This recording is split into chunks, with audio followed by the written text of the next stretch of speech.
நம்ம இன்னைக்கு Madurai style mutton சுக்கா எப்படி செய்கிறதுன்னு பார்க்க போகிறோம். இது பர்சனலாக எனக்கு ரொம்ப ரொம்ப பிடிச்ச ஒரு ரெசிபி. ஸோ உங்களோட நான் ஷேர் பண்ணியிருக்கேன். அளவுகள் மாறாமல் ஆசிட்டிஸ் அப்படியே பண்ணி பாருங்கள். உங்களோட ஃபேவரட்டான ரெசிபியாகவே இது மாறிடும். அவ்வளோ டேஸ்டியாக இருக்கும். நிறைய விதமாக மட்டன் சுக்கா பண்ணலாம். ஆனால் இந்த மாதிரி மதுரை ஸ்டைலில் செஞ்சு பாருங்கள். கண்டிப்பாக எப்போ மட்டன் வாங்கினாலும் இந்த ரெசிபி மிஸ் பண்ணிடாமல் ட்ரை பண்ணிடுவீங்க. இதோட ருசி அந்தளவுக்கு இருக்கும். ஓகே, இப்போ வாங்க வீடியோக்குள்ளே போகலாம். ஹாய் ஃப்ரெண்ட்ஸ், என் பேர் Abhi. Welcome to Indian recipes Tamil. வீடியோக்குள்ள போகிறதுக்கு முன்னாடி நம்ம சேனல் இந்தியன் ரெசிபிஸ் தமிழை சப்ஸ்கிரைப் பண்ணிக்கோங்க. கூட இருக்க பெல் சிம்பலையும் கிளிக் பண்ணிக்கோங்க. ஃபஸ்ட் இந்த ரெசிபி பண்ணுறதுக்கு நான் இன்றைக்கி 3/4 கிலோ அளவுக்கு மட்டன் எடுத்திருக்கேன். நீங்கள் வறுவலுக்குன்னு கேட்டு வாங்குங்க. இந்த மட்டன் பீசஸோட சைஸ் வந்து ரொம்ப பெருசாகவும் இருக்கக்கூடாது, அதே மாதிரி ரொம்ப குட்டி குட்டியாகவும் இருக்கக்கூடாது. ஒரு 15லேருந்து 20 கிராம் அளவில் இருந்தால் போதும் ஒவ்வொரு பீசஸும். அந்த மாதிரி பார்த்து கட் பண்ணி வாங்கிக்கோங்க.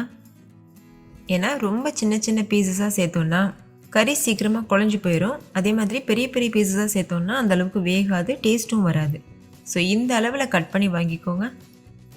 இந்த ரெசிபி பொறுத்த வரைக்கும் நான் சொல்லக்கூடிய சின்ன சின்ன விஷயங்கள் கூட ஃபாலோ பண்ணிவிட்டு ட்ரை பண்ணி பாருங்கள். அப்போ தான் அதோடைய அந்த பர்ஃபெக்டான டேஸ்ட் கிடைக்கும்.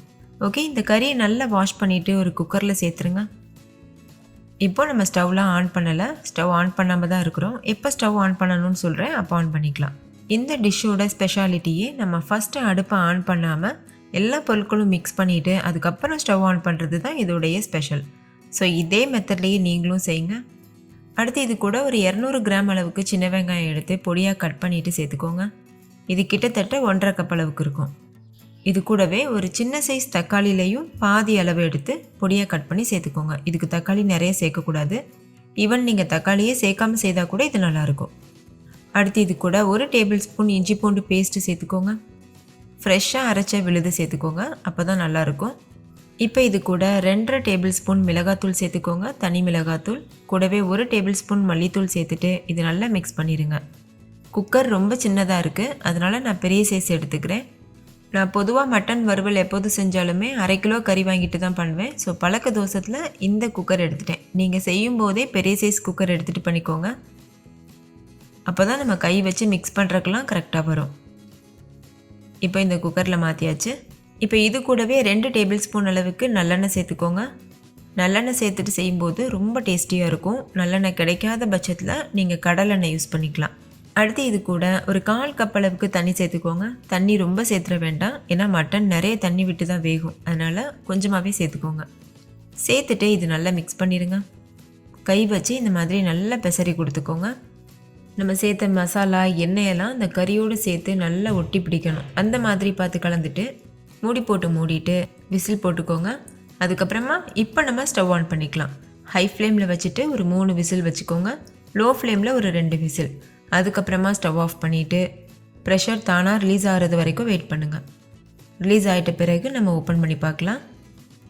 இப்போ கறியை வந்து நீங்கள் வெளியில் எடுத்து தொட்டு பாருங்கள், சாப்பிட்டு பாருங்கள். அப்போது கறி முழுமையாக வெந்திருந்ததுன்னா நீங்கள் அடுத்த ஸ்டெப்புக்கு போயிடலாம். அப்படி வேகலைன்னா நீங்கள் மறுபடிக்கும் ஒரு 2-3 விசில் எக்ஸ்ட்ரா வச்சு பாருங்கள். ஸோ கறி முழுமையாக வேகிற வரைக்கும் நம்ம வேக வச்சுக்கணும். ஓகே, இப்போ கறி நல்லா வெந்திருக்கு. இப்போ நம்ம அடுத்த ஸ்டெப்புக்கு போயிடலாம். இப்போ ஒரு அடிகனமான பாத்திரம் எடுத்துக்கோங்க. அதில் நம்ம வேக வச்சுருக்க கறி, அது கூடவே இருக்கிற தண்ணி எல்லாமே சேர்த்துருங்க. சேர்த்துட்டு ஹை ஃப்ளேமில் வச்சுட்டு எக்ஸ்ட்ரா இந்த தண்ணிலாம் இருக்குல்ல, அதெல்லாம் நல்லா வற்றிட்டு ட்ரை ஆகணும். அது வரைக்கும் கிளறிட்டே இருங்க. இந்த ஸ்டேஜில் நீங்கள் கொஞ்சமாக உப்பு சேர்த்துக்கலாம். நம்ம இது வரைக்குமே கொஞ்சம் கூட உப்பு சேர்க்கல.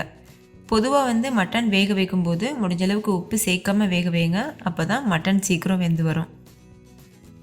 அதே போல் இப்போ நிறைய தண்ணி இருக்குது, அதனால் கொஞ்சமாகவே உப்பு சேர்த்துக்கோங்க. ஏன்னா ட்ரை ஆகிட்டு வரும்போது அப்போ நம்ம கரெக்டாக பார்த்து செக் பண்ணிவிட்டு சேர்த்துக்கலாம். இப்போ பார்த்தீங்கன்னா தெரியும், நல்ல தண்ணியெல்லாம் ட்ரை ஆயிடுச்சு. இது இன்னுமே நல்லா ட்ரை ஆகணும். இந்த ஸ்டேஜில் இது கூட கொஞ்சமாக கருவேப்பிலை தூவிக்கோங்க.